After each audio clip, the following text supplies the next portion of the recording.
Good afternoon, everyone. Welcome. Thank you for coming in. We're just going to give like another couple seconds for others to come in case they're getting off another Zoom or something like that.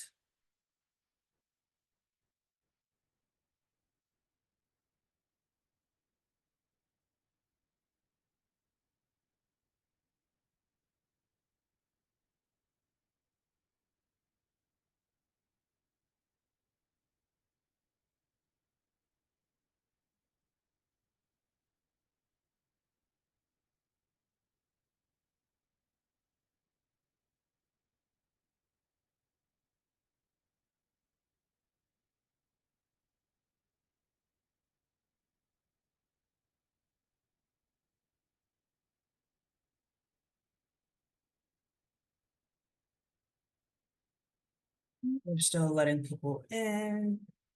I got my script over here and put my eyes on just so I can see a little bit better.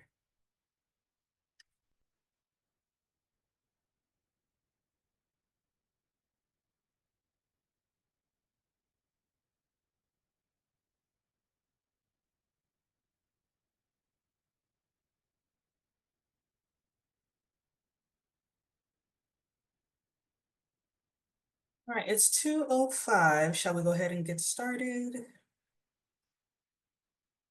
Just a drink here.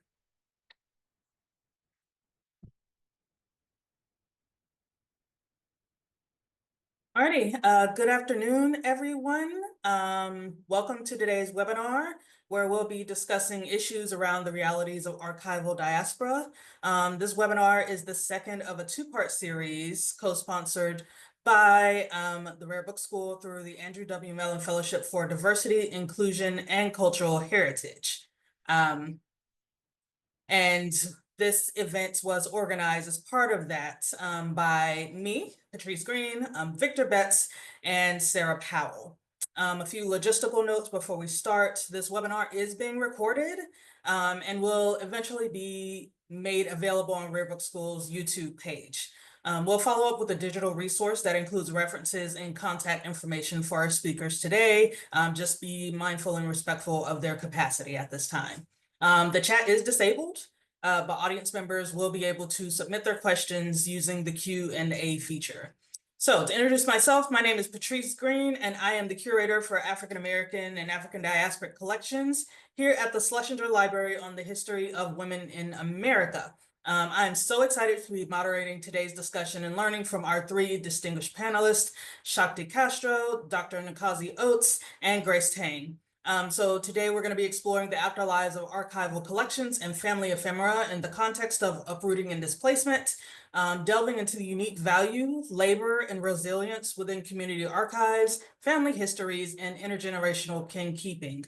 We'll also examine the forces behind some of this archival dispersion. So from slavery and intentional migration to home foreclosure and urban renewal, and consider how institutions might approach these collections with dignity and respect, or if they have the ability to do so.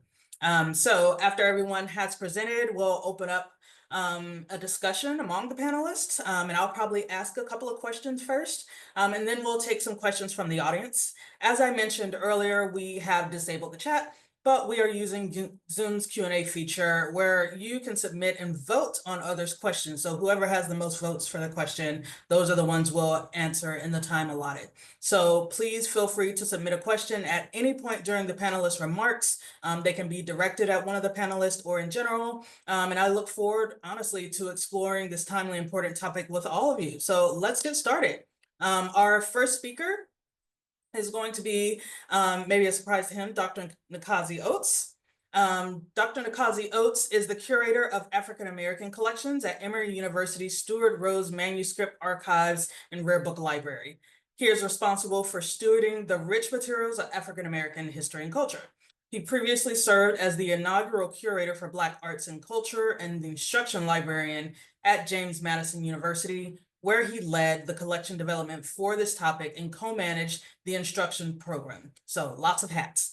Dr. Oates is also a cultural and social historian of 19th and 20th century America. His work has been published in the National Review of Black Politics, Journal of African Africana religions, and Black perspectives. Dr. Oates has earned a bachelor's with distinction in political science and communication from the University of Delaware and a master's in arts in religion from Yale University. He recently received his PhD in Africana Studies, from Brown University. So we will go ahead and turn it over to Nkazi. And today I just want to take a moment to say, since the topics we're talking about may be a little bit tough, you may see or experience some things that give you a little bit of discomfort. So this is just a little content warning, just be mindful of some of the materials that you'll see or hear about. Take time to think on those things, write yourself notes, and if you need to step away, we'll completely understand. Over to you, Dr. Oates.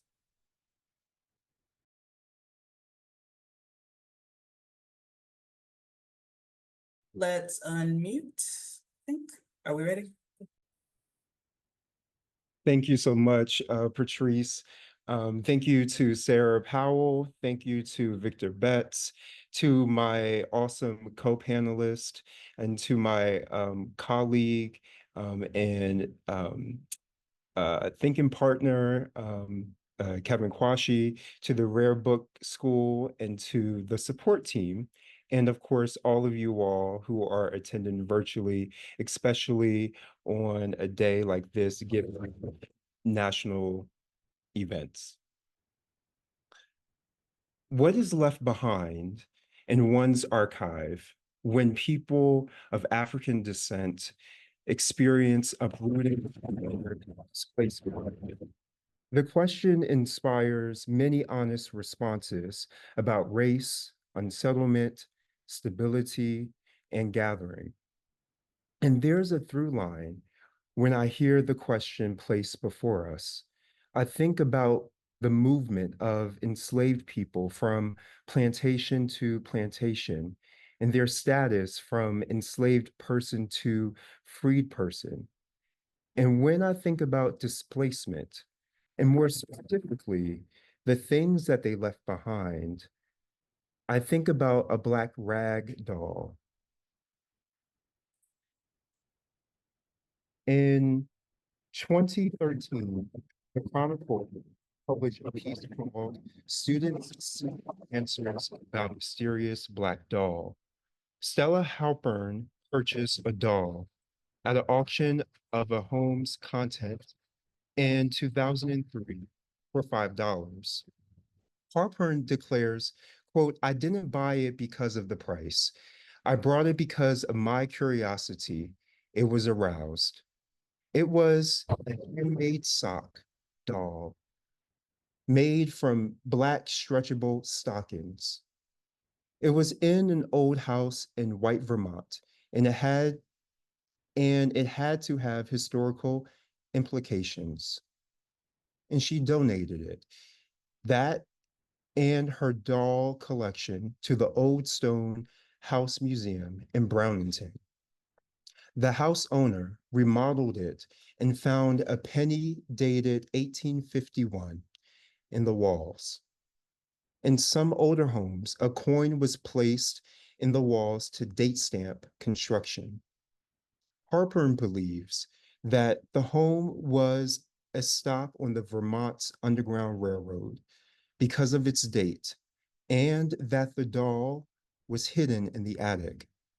She infers that the doll was lost on the journey to freedom. Black dolls are cultural artifacts that tell a story of an enslaved childhood. Black dolls have been scattered because of enslaved people's movements. They have been buried, placed in the graves of children, and perhaps left behind at an Underground Railroad site like Harpern's Hunch. Black rag dolls were created by the hands of enslaved mothers and their relatives for their African American children who were also enslaved. Historians of enslavement have noted that from the WPA slave narratives, children were left alone to raise one another, and while their parents and siblings were in the fields. And no later than 14 or 15 years of age, were enslaved children performing routine labor like carrying water, cleaning the yards, gathering the wood, assisting with the gardening, and feeding livestock. I think about affect when I think about displacement. What brought enslaved children joy? And scholar David Wiggins found that they played games passed down from generations, as well as games made up on the spot. And for enslaved girls, they frequently played with dolls. Under the oppressive system of enslavement, Black dolls give Black children back their innocence and imagination. As scholars Kim Rice and Martha Katz Hyman point out, dolls were played with within a social hierarchy. Doll play engendered social standing of togetherness. It fostered bonds with white and Black girls, and some plantations did not allow enslaved children to play with white children. But white children did not have the same restrictions. And generally, in the South, enslaved children could play with white children. Additionally, material culture inequality was very apparent in the aesthetics. As mentioned earlier, Black dolls were often made out of materials from enslaved people, whereas white children had porcelain dolls. And so I returned to the question that probed my thinking. What is left behind in one's archive when people of African descent experience uprooting or displacement? In this context, the work of archiving is also the practice of salvaging. And I want to make a distinction here. I'm not using salvage as a synonym for rescue. Rescue contains a sense of authority. While authority is sometimes important, in an important act, I want to suspend that thinking. I take salvage to mean to piece together, and in the case of displacement, what was unintentionally lost through movement.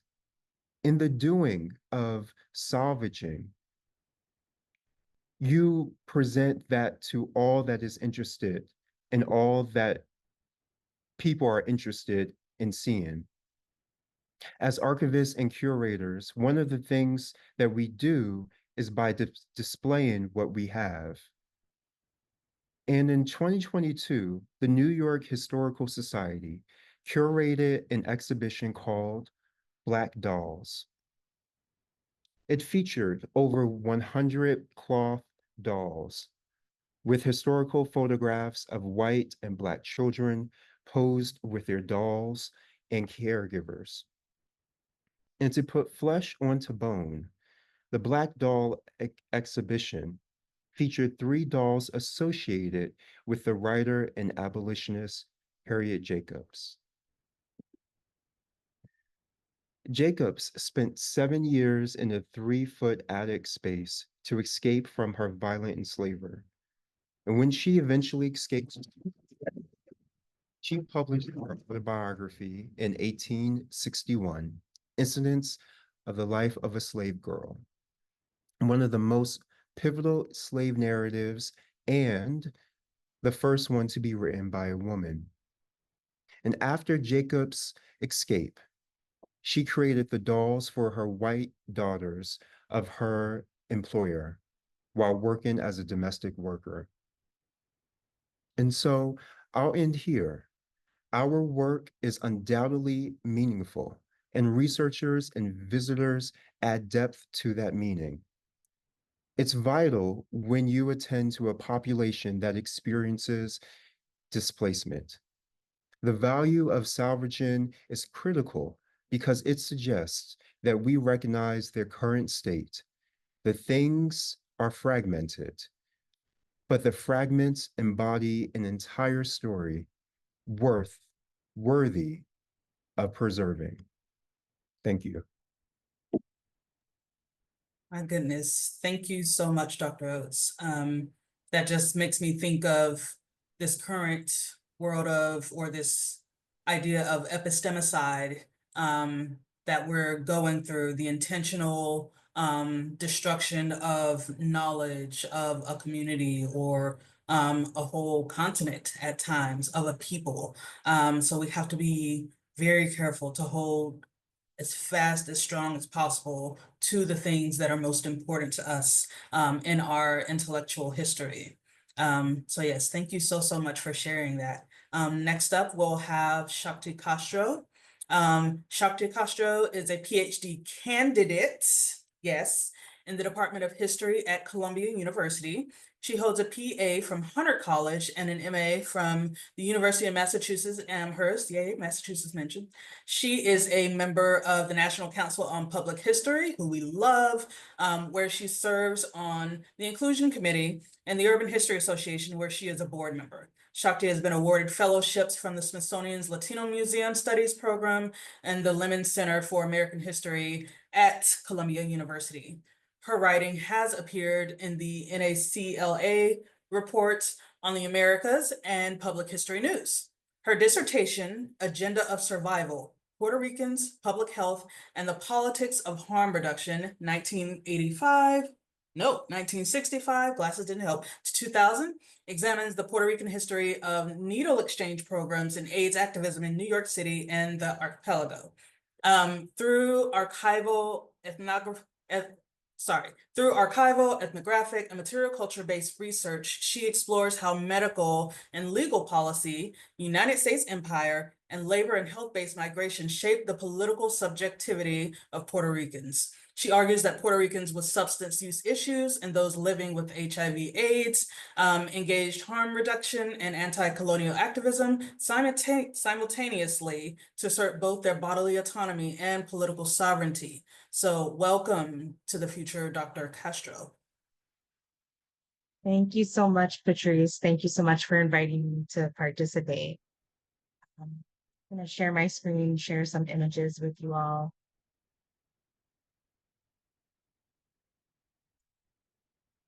Can everyone see that?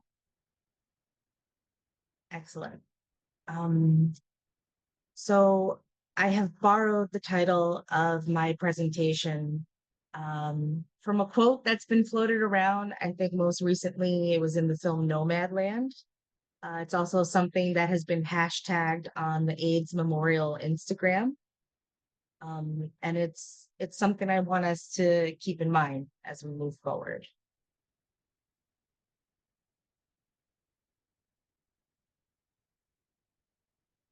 This is an image of Puerto Rican agricultural workers on a chartered flight from San Juan to various US cities. These are beach chairs stacked in a windowless, decommissioned military plane. I begin with this image to think about the kinds of migrations that bring us here, some intentional, some coerced. These workers will come to work in American farms and fields. Their wives will take on domestic work, and many of them will be entered into restrictive and abusive contracts with American businesses at the urging of US and Puerto Rican officials to help alleviate the problem of, quote, overpopulation.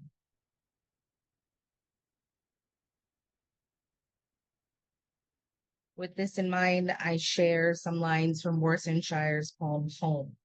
It is an unflinching refugee song describing the horrors one must face to leave home behind. Puerto Rico is not a war zone. Puerto Ricans are not refugees. We are, quote, foreign in a domestic sense, American citizens from the last colony. The archipelago is a paradise, La Isla del Encanto, and it is being sold from right under Puerto Ricans themselves. I open with this quote to ground us in some of the very real and basic stakes of displacement. I come from a family that has been deeply impacted by substance use disorder, the trauma of migration, colonialism, and poverty. And my background has forced me to think about intra-community tension, differences within a community, and who has the right to represent it, write about it, preserve it.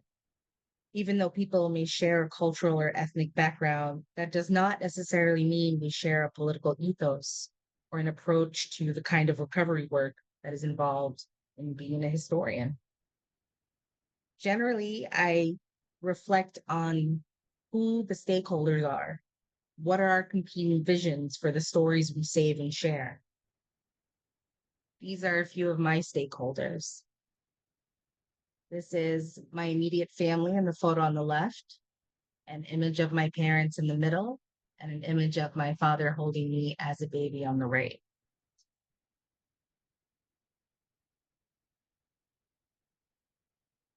Here I share some images from a memorial to the 4,645 Puerto Ricans who died as a result of the natural disaster, Hurricane Maria, and the man-made disaster, colonialism.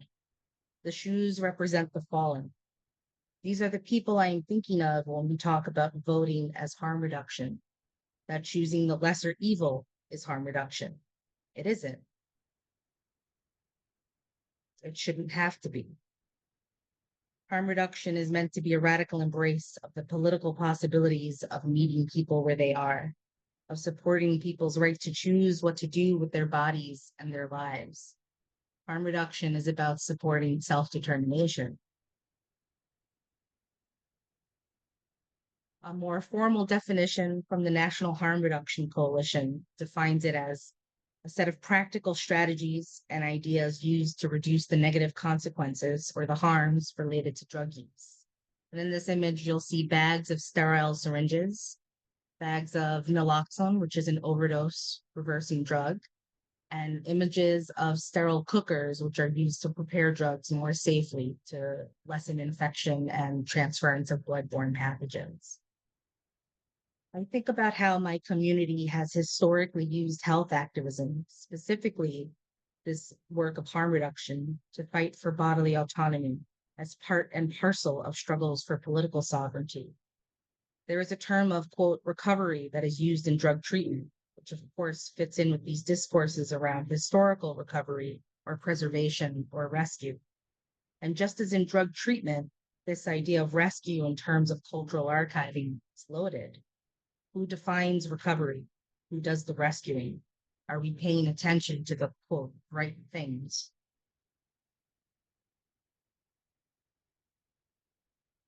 In Taya Miles' book, All That She Carried, she has a beautiful description of an object passed down by the women within an enslaved family.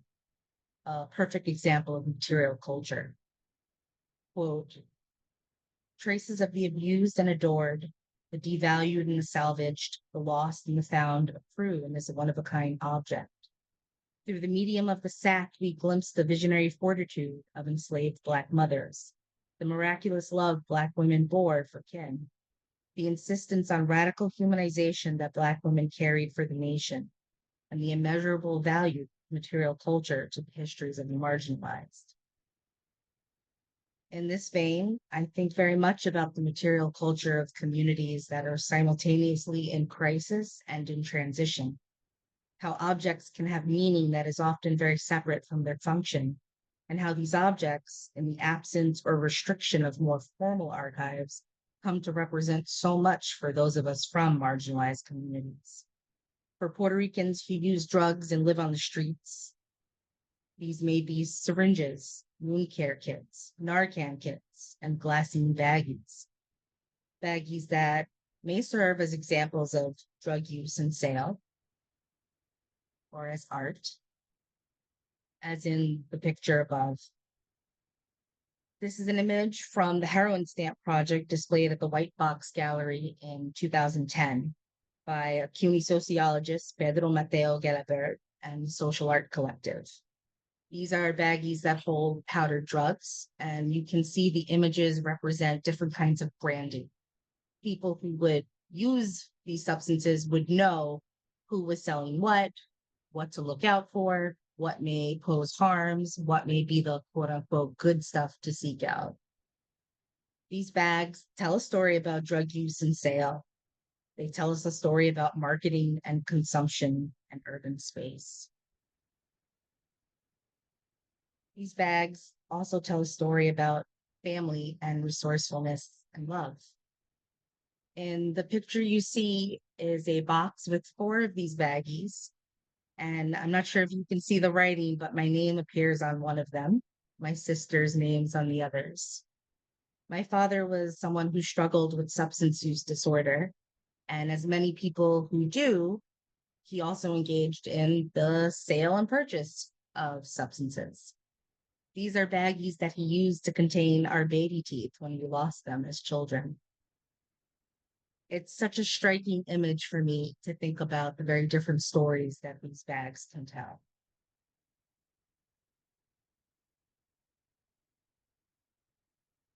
In thinking through what remains and what is remembered, one of the questions posed to us was, what happens to our collections and our memory when our families are displaced, when we have to uproot?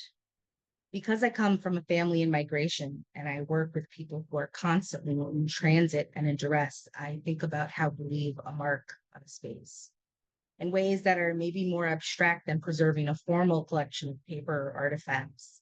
How do we use our environment to enact care? What are the ways that people constantly in movement change the very space around them? As part of my work with Bronx Mobile, we do street outreach on weekends with primarily Spanish-speaking IV drug users, many Latinx, and the vast majority Puerto Rican. Here in New York, there are many resources, but just as many obstacles to fully benefit from them. The people we work with navigate a landscape of human services agencies, municipal and nonprofit, as well as the criminal justice and healthcare systems. And I want to point out that this is an image from the South Bronx, where above these train tracks, someone, maybe a harm reduction worker or someone who is unhoused and uses substances, has put a bag of naloxone in a space that is known to be frequented by people who use. They are literally making a life-saving item available for people who need it, who may pass by this space. Puerto Rican IV drug users enact their own strategies of care and solidarity. They use and create objects in ways to insist and encourage other people who use, creating community in encampments and finding ways to make inhospitable urban spaces safer. This extends to making Narcan available, as you can see in the third photo from the left. These are several bags that have been tied into the branches of a tree in the South Bronx so that they can be reached by people who may need them. In the photo next to that to the right, this is a makeshift sharps container. Someone took a bottle of like car auto freeze fluid and cut it open so that syringes could be disposed of safely inside of there instead of left on the sidewalk. The image to the left of the tree is an image of a syringe disposal that has been made available in a park by the city. And all the way to the left is a deliberately obscured map of the routes that Bronx Mobile takes when we do our street outreach all around our borough.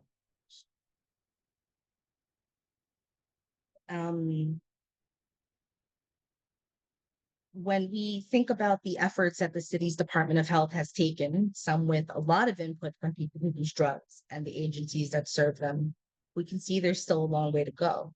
And some of the questions that arise include, how can we imagine a city planned with harm reduction as a foundation, built to encompass the needs of IV drug users, the unhoused, and other vulnerable people? The work is the work. This is a saying I'm really fond of.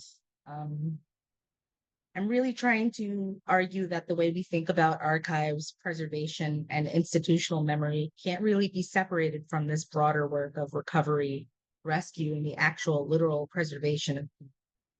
There's a saying that people in harm reduction have historically used and moved away from because of how problematic it is. And it's, quote, dead addicts don't recover. And I would rework that to saying into the people that we let down, the people we don't bother to care for, are not here to make or contribute to an archive. There's no culture without people. And our community's most important memories and meaning are made by some of the most vulnerable people within it.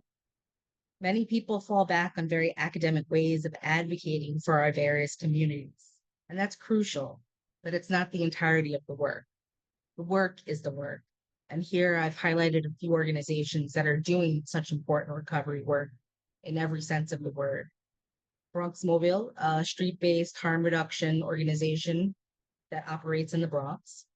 El Punto en la Montaña, which is a harm reduction organization that operates in the mountains in Puerto Rico, where harm reduction infrastructure is very lacking. The Drug Policy Alliance, which lobbies for better and more humane drug policy across the country and more humane legalization policies as well that favor communities that have been historically disadvantaged and harmed by the drug war. And the Center for Puerto Rican Studies, which is a cultural archive that preserves the history of the Puerto Rican diaspora. Thank you. Thank you so much, Shakti. That's very, very humbling to hear, and it's very powerful. And I appreciate you sharing your family's involvement with us. I know you didn't have to do that. And I know that's so often what we demand from people of color, to deem them worthy of saving their lives or their stories, as we want their trauma first. So I really am grateful to you for sharing that with us in this space. And you mentioned something really important, leaving a mark on a space. I love that. And I'll be thinking about that for a long time. Last up, and definitely not least, we have the wonderful Grace Tang. Grace Tang is a public historian, that's how I met her, digital humanist, media scholar, and community organizer based in Philadelphia. And by the way, this is why I invited these three wonderful panelists here. They're not just scholars. They are involved in their community, and they care very much about their people's histories. And they get to decide who their people are, and I love that. For over a decade, Grace has served as a researcher and advisor to various humanities institutions such as the Smithsonian, John J. Wilcox Jr., LGBT Archives, and Historical Society of Pennsylvania. Grace has developed projects recognized by the National Endowment for the Humanities and Committee on LGBT History, which is an affiliate of the American Historical Association. Grace has been published by the Oxford University Press, the American Archivist, and UCLA Design Media Arts. Grace has co-chaired the Society for Queer Asian Studies and served on the National Council on Public History's Inclusion and Long-Range Planning Committees. Grace co-organizes the Black, Indigenous, and Trans of Color Histories Lab, which is a transnational collective of trans people of color history workers. I think I said that right. And then the T for T Project, a zine by, for, and about trans artists and storytellers of colors, and Kin Folk Lore, a community-led oral history project in Philadelphia. Over to you, Grace. Thank you so much.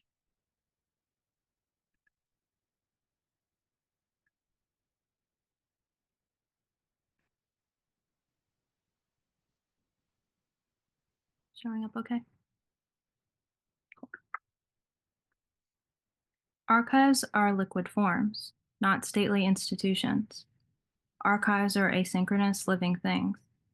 Archives are a being and a becoming, constantly reformed, reshaped, and made anew. But how does this influence the stories we tell? For today's panel, we were asked to consider the personal. I recently rediscovered an old recording of my father interviewing his mother, my mama. This makeshift oral history has gone through many iterations.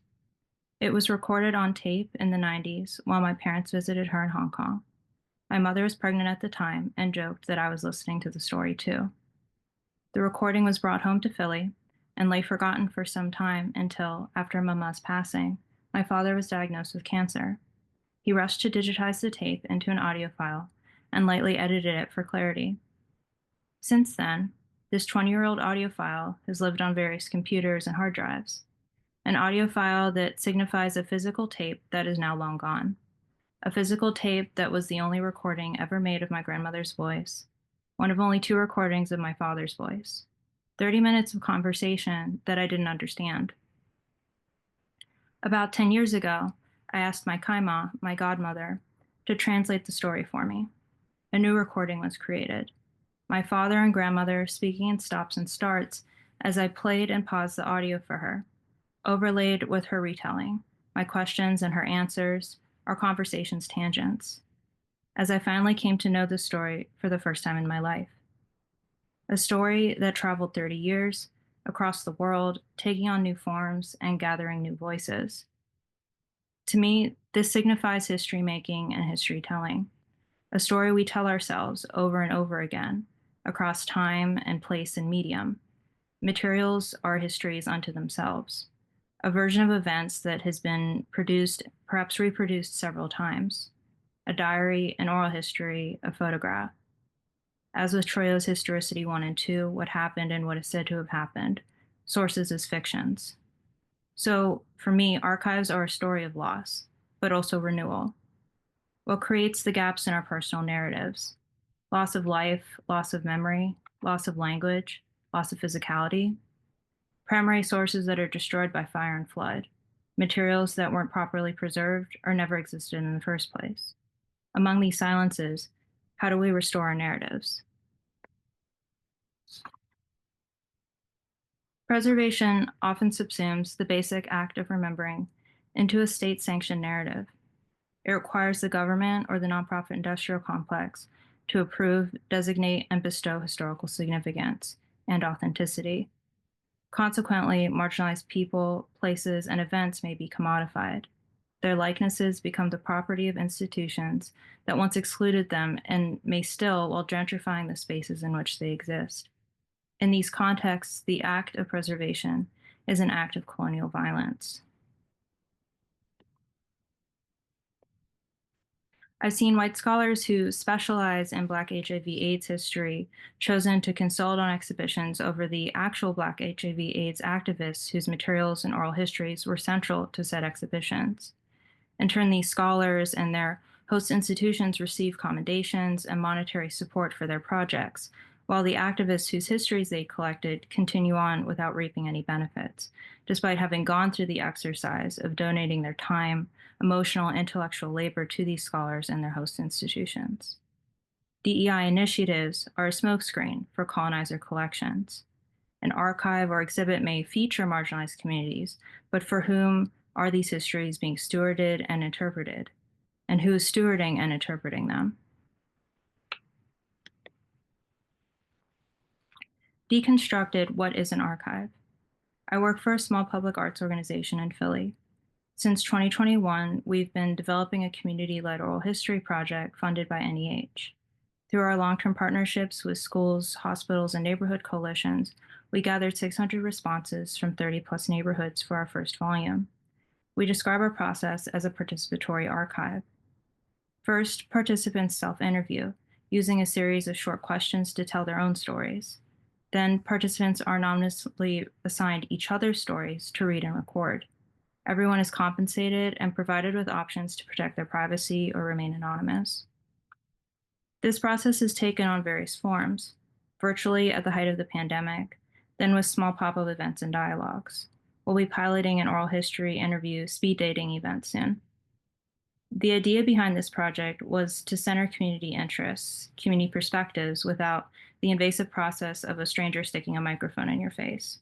By swapping stories, folks make unlikely connections across cultures, generations, and localities.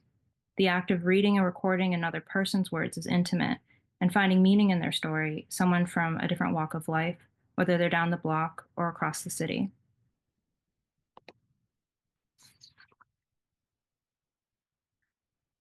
A descendant community is defined by ancestral, cultural, or racial ties to a specific area or group of people. The concept was originated by Michael Blakey as part of the African Burial Ground Project in the 90s. Here in Philly, we're contending with longstanding issues of grave robbing and knowledge hoarding. The Penn Museum has held move bombing remains, the Morton Cranial Collection, and an estimated 12,000 other individuals in its basement for decades. In response to its negligence and woke-washing campaigns, a group called Finding Ceremony was formed by Ali Muhammad and Lyra Montero. Quote, a descendant community-controlled reparationist process committed to restoring the lineages of care, reverence, and spiritual memory to our dead. Practitioners often cite shared authority, but in practice, it's a flawed and paternalistic concept warped by institutional bureaucracy, most often invoked when so-called professionals decide to involve marginalized subjects in interpretation. It assumes equal power distribution as the ideal. Shared authority centers the work of traditional practitioners and academics, the act of reaching out from the confines of their institutions to invite others in. This draws focus away from the work already being done by grassroots activists, families, and communities every day. Historicity is not something to be bestowed upon constituent communities. Historiographic reparations can only be enacted when marginalized people tell their own stories and control the flow of intellectual and material resources themselves. Traditional institutions and those affiliated with them must be divested of their wealth to support and amplify community-led projects.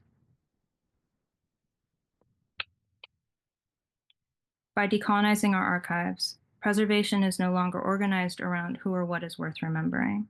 The past is a part of our everyday lives, integrated into our individual and collective identities. History is inherently public and has existed as a medium of spiritual and political meaning-making for millennia. To preserve history is to tell it. Collection and stewardship must be public processes by, for, about descendant communities, mediated by concurrent dialogues and interpretive programming. History work happens every day and everywhere, at support groups, activist meetings, and family gatherings. Labor and funds spent on preserving the past must also be spent on ensuring our future. Mutual aid is history work as mutual aid. In order to engage marginalized histories, we must materially support marginalized people. So please support Dafnoon Mutual Aid, a group of grassroots organizers in Gaza who are distributing food, water, shelter, and clothing to families in need. Please take a moment to screenshot this info. Thank you.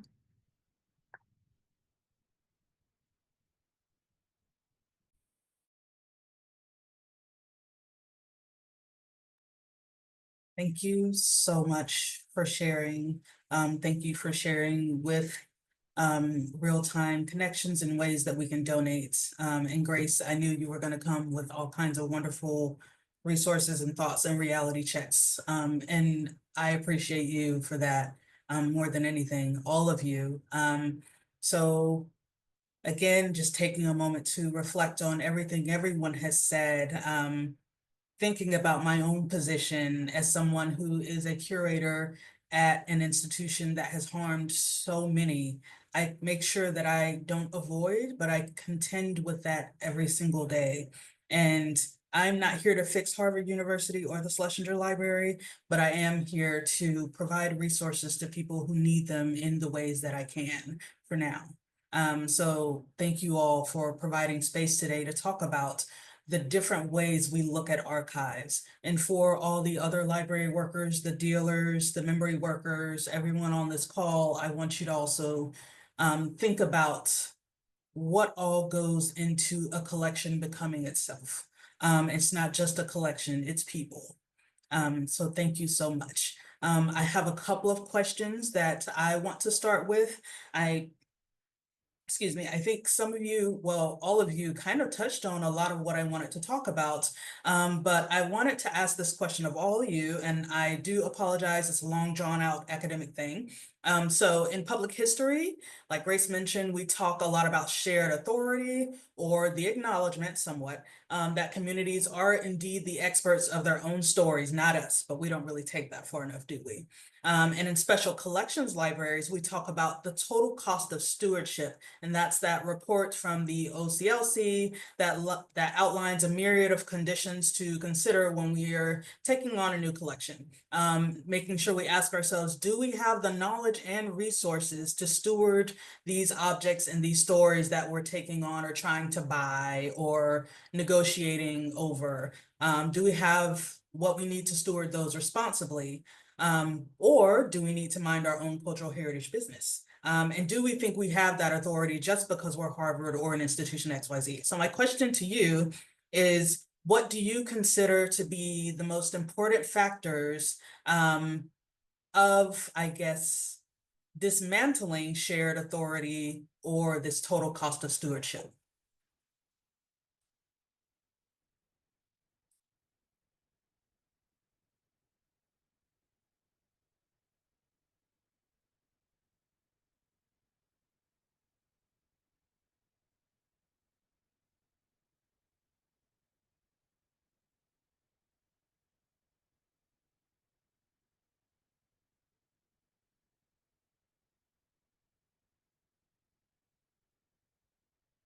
I guess I'll jump in.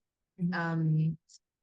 It's such a complicated question. I think on the one hand, there is a really deep and important conversation that needs to be had about who is the community, who are the stakeholders, which I have highlighted before. And I think, particularly thinking about public history, that book about New Philadelphia and the founding of it, right? Does everyone know?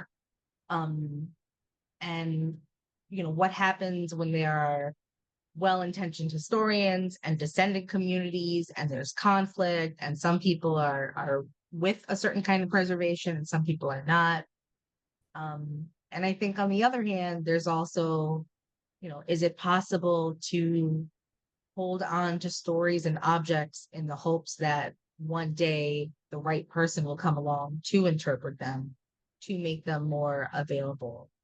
Obviously archivists are telling the story as they collect, right? And how do you all, I don't want to say taint, but how do you mark the collections that you have in the process of collecting them?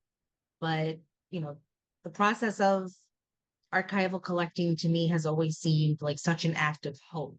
So I don't know that I would ever say there are things that should be left off the table for collecting, but if there was an ethical way to go about collecting such that interpretation by a real subject expert down the line could be made, what does that look like? What does that sort of neutral, quote unquote, neutral preservation look like? And maybe that involves all of us coming together to rework our standards of archival practice. That was a little rambly, but that's some of my thoughts. Thank you. Thank you. Thank you for sharing. Anyone else? Any other thoughts want to take a shot? Because I have other questions. I'll jump in. I'm interested kind of in the converse of the question, I guess, is that not what institutions can subsume or collect, but what they can divest and give back.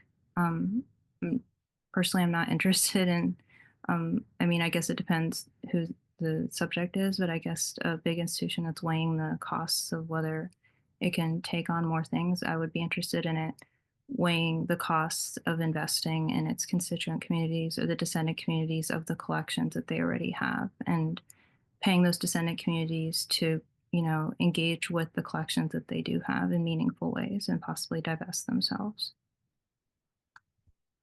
Thank you. Thank you so much. And I think that's a question we can absolutely add to us as we personally collect, and as we collect within our communities, when we're thinking about bigger institutions who want to extract from us. So thank you. Thank you for sharing. And then I will also say, what is one piece of advice that you want to give to a cultural heritage or community or memory worker in their journey of collecting or trying to preserve their own stories?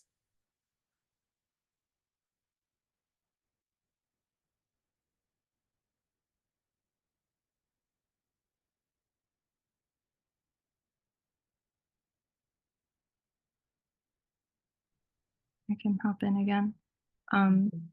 I think somebody who's doing that work in a grassroots way, I think just find your people, find people who support that work. You're stronger as a collective, and it's, not one person leading the way, it's a collective effort, and there's shared responsibility there.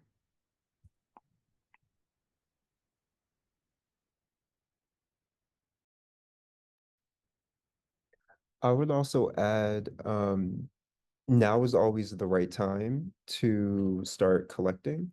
I don't necessarily, in conversations that I've had with donors, potential donors, existing donors, they always have, or not always, but there are a portion of donors that say, I'm not ready yet, or I don't know, what my archive will actually look like. And I always believe you can do it right now. Because, you know, what is time? You know, time is this thing. Um, and I believe that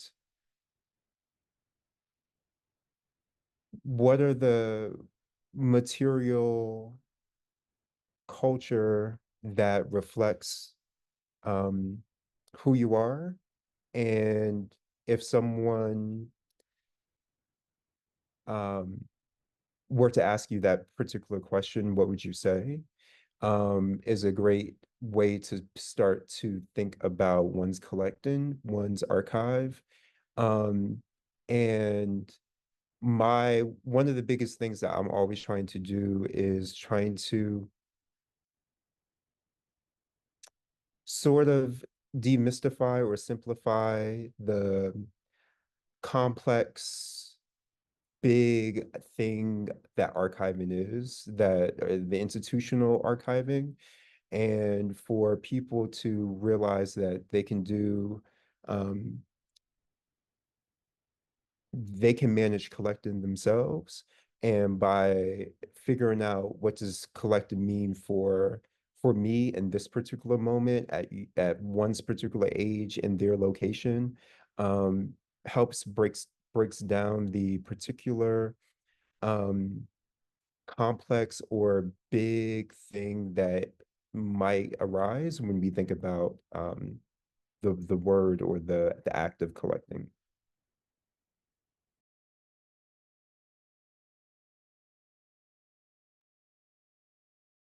For audience members, if you have questions, please put them in the Q&A. It should be enabled. And we're happy to take questions at this time. I do want to comment again on just this idea of not just divestment, but also investment in communities as they are. And I guess the knowledges that they have. There's this wonderful book out and it's open access through MIT. It's called Knowledge Justice, that talks, that has a series of essays that talks a little bit more about not just what it means to work in archives and libraries at this day and age, but also what we really mean when we want to think about what knowledge is and who has it and who it belongs to and who can actually create it. So there's still a very, very, I guess, prized idea that the best knowledge is that's printed in a book or in a peer-reviewed journal article. And for those of us who work within our communities, that's simply not true. We have traditions of oral histories, we have traditions of song, of dance, we have all of these different things that really make us who we are. And to try to boil those down into words is not always possible. And again, the English language isn't really complex enough to handle that. And I think where we get in trouble with that is when we try to arrange and describe collections that come from communities, and we have all these different tools and languages that we're trying to use to make materials easily found or more easily available. But in the end, do we really understand the journeys that those collections and those ideas and those spirits have been on? So that's really tough. Do we have any questions?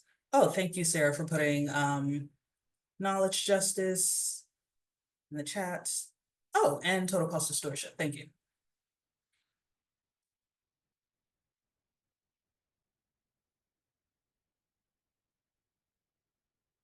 Questions from the audience?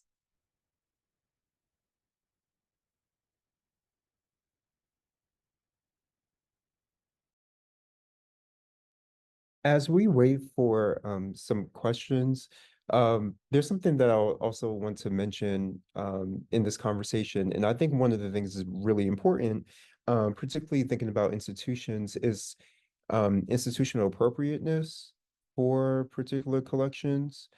You know, I don't believe that every institution can collect things, and nor they should. And I don't think that um particular collections are appropriate for certain repositories. And I always think that that's a big thing to keep in mind when considering collections from marginalized communities, from displaced communities, um, underrepresented, historically underrepresented communities, always thinking about the appropriateness of the collection and of the institution.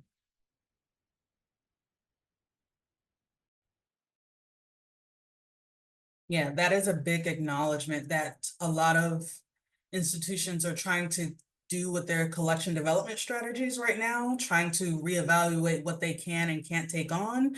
And I wonder if a lot of that is genuine, and thinking, well, a lot of it isn't, but there is a question that I have of really, I said this phrase earlier, minding your cultural heritage business. And what I mean by that is, I listened to someone speak, I think last year, about this indigenous collection of paintings, that, you know, if you're not part of the community, you're not allowed to see it. So why would you collect that? And even if you're in the community, you can't see it until you're a certain age. So it's like a coming of age thing. So really thinking about what is important for people to keep sacred, because archives and collections are sacred, whether we want them to be or not. My grandma's collection of obituaries from people's funerals she did not know, but she still went to, those are sacred in a way. And trying to preserve those and preserve the memory of their lives is something that we have to do beyond, you know, scanning them, putting them online, and having, you know, just a little database. Those databases are awesome, by the way. Shout out to the people who maintain those. But I think it goes beyond it goes beyond, it goes beyond research. Look, what we always think about as librarians is the user.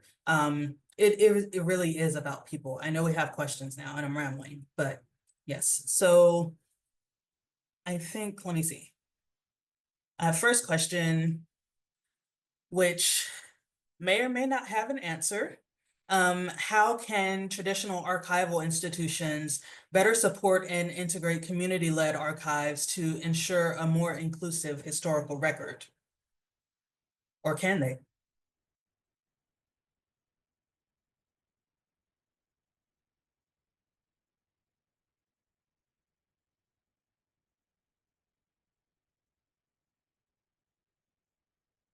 Or do they divest and mind their cultural heritage business? So I actually have a good answer and a plug for this.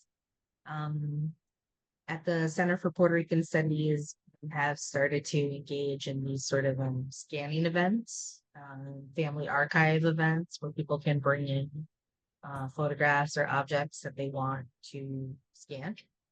I think those kinds of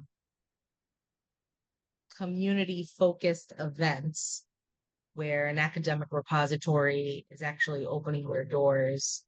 You know, something that I heard often at the Center for Puerto Rican Studies when I worked there in a previous capacity was, we're not a service organization, which is, you know, sort of the antithesis of its founding goals, right? It's like maybe not social service in a very strict sense, but it was always supposed to be a more community focused academic institutional space and to be a bridge, right? I think also of when it was the Brooklyn Historical Society, now the Brooklyn Center for History, the Center for Brooklyn History, they would have community curation events where archivists would help you in designing an exhibit for the public. I mean, I think more kinds of partnerships like that,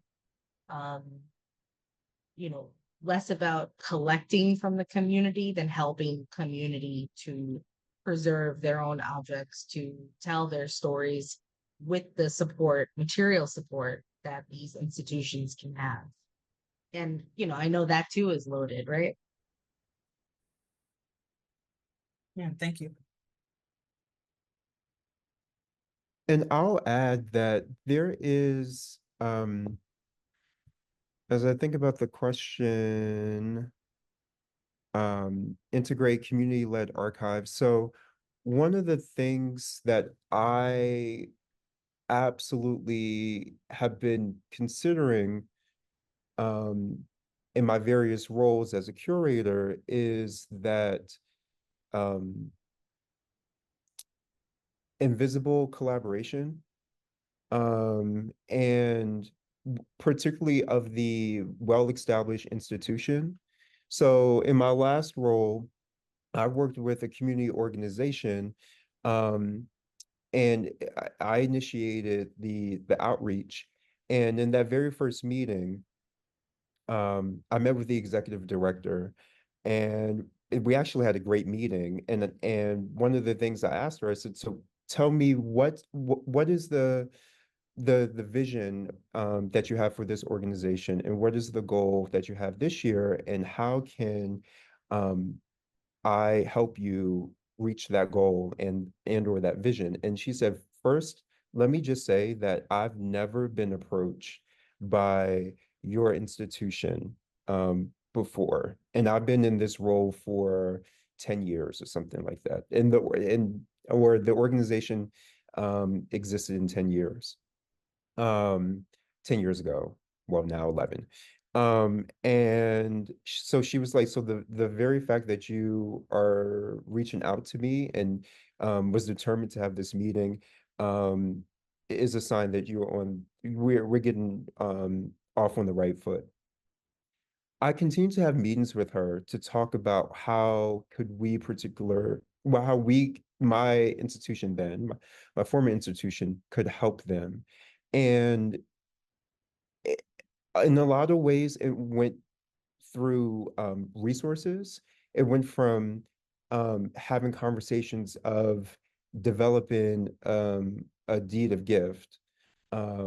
It went to conversations about providing particular storage spaces for them. It was conversations that we had about having materials to actually store their items in. And that for me, I've continued to think about as like invisible collaboration, because um, the people who frequented that particular archive, they don't necessarily, for me, my position was they don't need to know that um, we exist. Those who know that we exist in the community, they know that we exist. I want to help this particular community organization um, have the particular materials that they need to store the items, and have proper documentation for their particular records.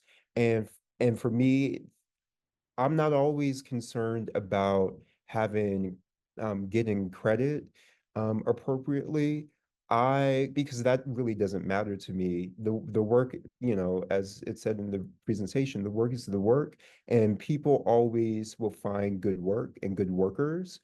And I wanted to make sure that, I can do what I can. And so I often think about invisible collaboration as one particular model, and doing initiatives to help community-led archives.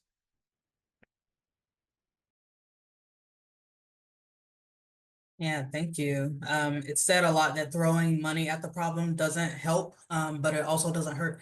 And it's nice to be able to, well, I guess nice from us from a white hero perspective, to be able to help people out. But at the same time, we're in danger of, I guess, parachuting in and taking over all operations and intellectual resources and everything. And that's where a lot of things go downhill. So getting away from that extraction model of help, if you want to call it help, is really important. So that idea of invisible collaboration is is pretty awesome. Thank you for sharing that. Next question. We have several questions now. Oh, where'd it go? So just thinking about the role of collection development policies and relevant knowledge of various communities, would these tapes, dolls, or glassine bags be legible to a curator in an institutional repository? Perhaps a more narrow definition of who our community stakeholders are would help us build a knowledge base about the relevant stakeholders. How broad or narrow do you think, do you all think these collecting priorities should be if we're in a space where we want to think about institutional collecting priorities?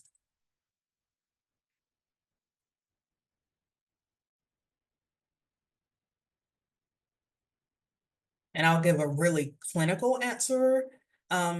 A lot of the time it depends on the institution and what they deem is and isn't important, what the donor power is there, and the kind of money that they're invested in, and the kind of stories that they want to tell. For things like, especially those baggies, for all of those different materials, a lot of archival repositories won't take objects or 3D objects because they can't store them properly. But a lot of places do, especially when they're reconsidering the fact that these are part of an archive and part of a set of stories. So for me, it depends on the institution, but I think from a community archives perspective, yeah,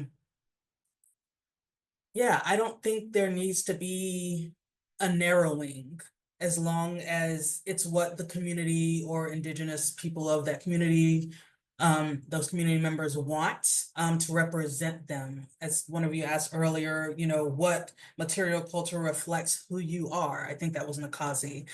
So I'll be thinking about that question for a while.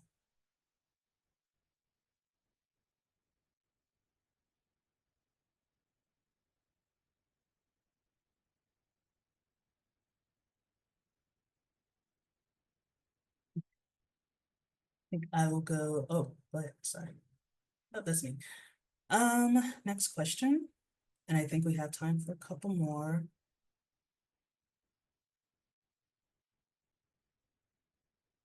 So we have one person that says, first of all, thanks for this wonderful talk. And they came in a little bit late, but I don't think we've talked about this actually. So could you discuss how communities make active use of their archives and material culture collections?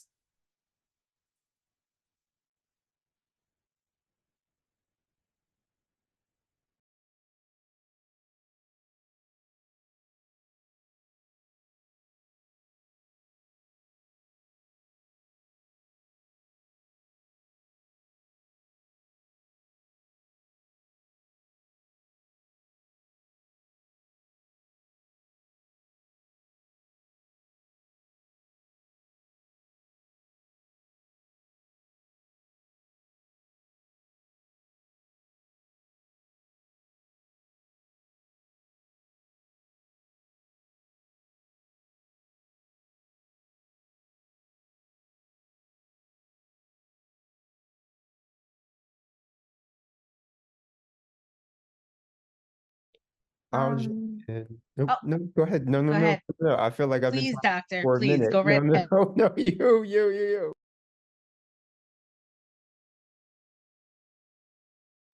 I was just going to say one idea is to have um perhaps like a fellowship in which or some type of position where you have someone um or a researcher accessing the materials to find new ways, new knowledges from the particular collections or collection. Um, and you know, you can have that position for like a couple years or something to add to the body of knowledge within that particular collection. There's events that you can have around the collection that you can have um, on a specific, you know, you can have whether it's a specific month or a week where you target specific aspects of the collection. There are I think there are many ways to activate a particular collection for communities. I think it kind of requires investigating what you have in the archive, what you have in the particular collection, and what is most important for you to amplify, and what are the sorts of um, resources that you have um, to activate them. But please, Doc, please. Um, I sort of love the concept of activation, and this sort of takes me down a few different places. I think one of them is something that I think about a lot, which is a primary object versus a primary source object versus like something that's more representational, right? Because I am thinking a lot about the way that I talk about materials, the way that people use materials. These are medical materials. These are not necessarily the exact object will be preserved, but something like it, right? Not the actual one that was used, but something like it to represent its use, its story, how it functions in people's lives, right? And something also that I think about is, the Smithsonian has a wonderful research collection. It's very small, but at the National Museum of American History, there's a very small collection of harm reduction objects.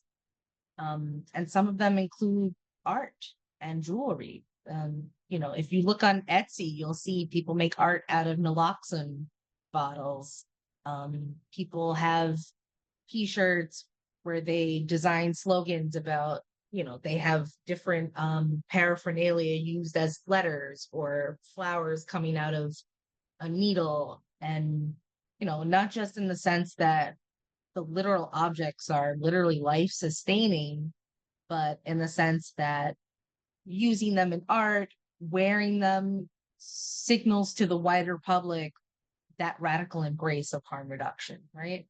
Not afraid to talk about being a substance user. I'm not afraid to make art, often in service of community organizations sold to support really grassroots efforts in keeping people safe and alive. How can I signal to people that I'm safe, and how can I support my community?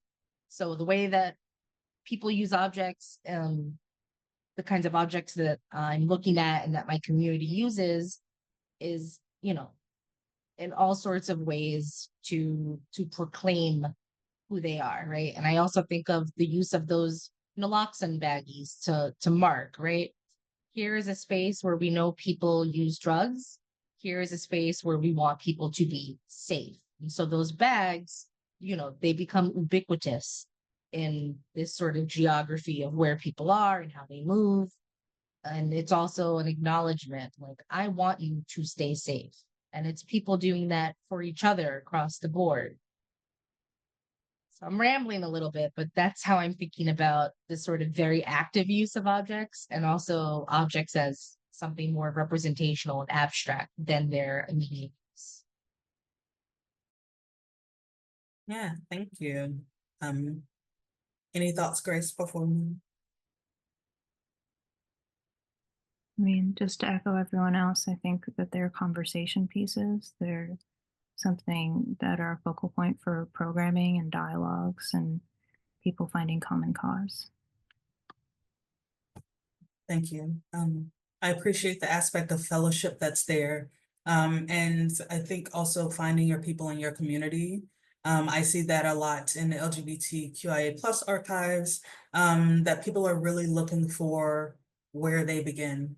And that can be difficult to narrow down. And I think when you're coming to a community archive as a community member, to look at what you have created and what you're a part of, it can give you some feeling of belonging. And that's something that we desperately need right now. I have another question, and I know we're getting short on time, but this one says, are there examples of community members interpreting institutional collections for exhibits or programs that you know of?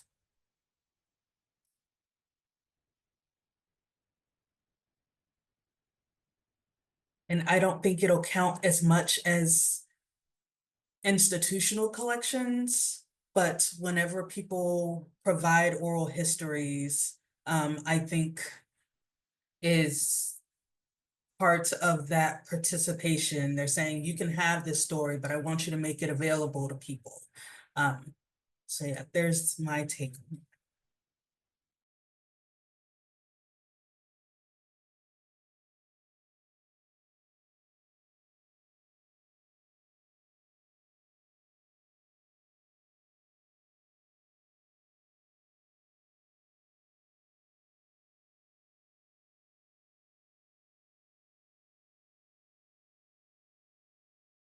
Um, this may not necessarily be interpreting proper, but I think about particularly when I hear the word exhibits, I think about loaning materials out.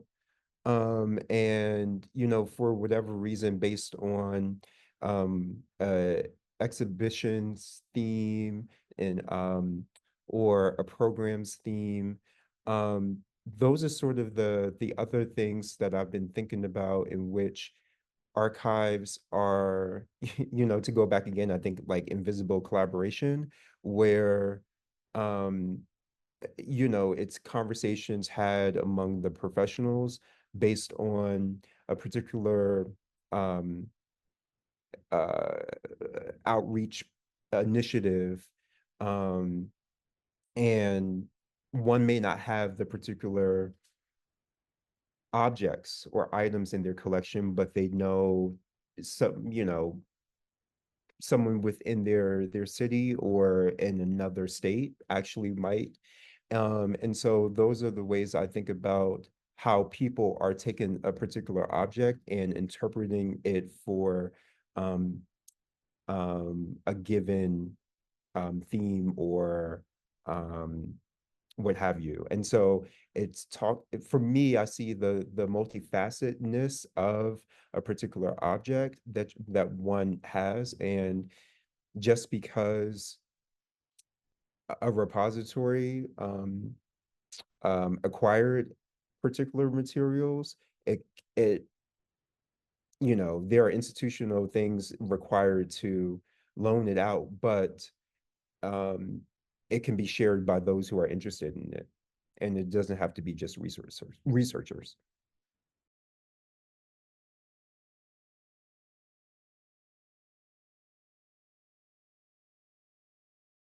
Thank you. I had a thought, but it ran away. But yes, I think a lot about on not quite the inverse, but on the opposite end, when we do have people from community members who have graciously, donated or sold us their things, when they come back to view those things later, it gives those objects a chance to be recentered to the people they belong to and their stories to be recentered rather than the institution itself. So I love when people come in and they say, oh, this is a wonderful photo. This was my granddad. He used to do X, Y, Z. And they tell us and they share that story with us.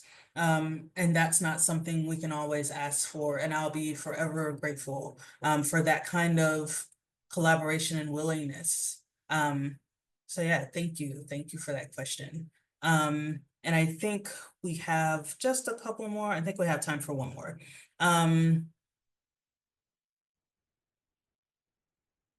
Oh, this one may be just more of a scholar research question, but also good for community members. What are effective ways to make archives more engaging and accessible to the public, particularly for those who may not have prior experience with historical research?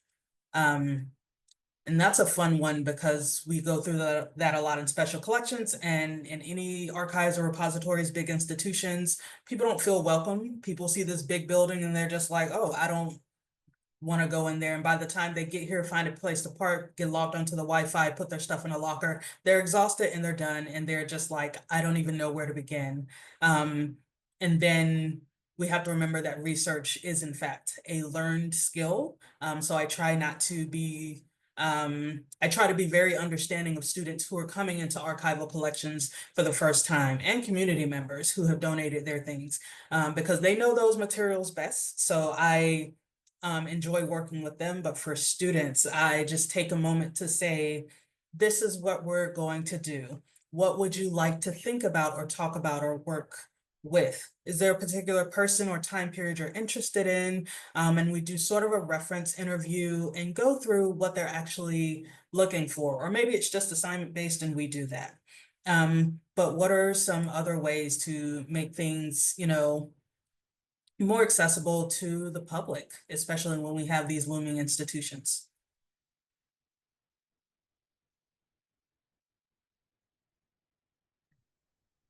I think it's interesting you're mentioning the accessibility of the building and the space and how it doesn't feel welcoming. So I'm wondering if just meeting people where they're at, like if you partner, kind of like what my organization did, but you partner with schools, hospitals, neighborhood coalitions, what have you, social service organizations, um, and say like, what would your folks be interested in? Do you have programs or events that we could show up at and showcase our collections? Get people's input, what they like to see in terms of programming. You know, is there something that they would like help researching in their life, their community, their family, or would they just like to learn more about a particular topic in history, and how the archive can facilitate that?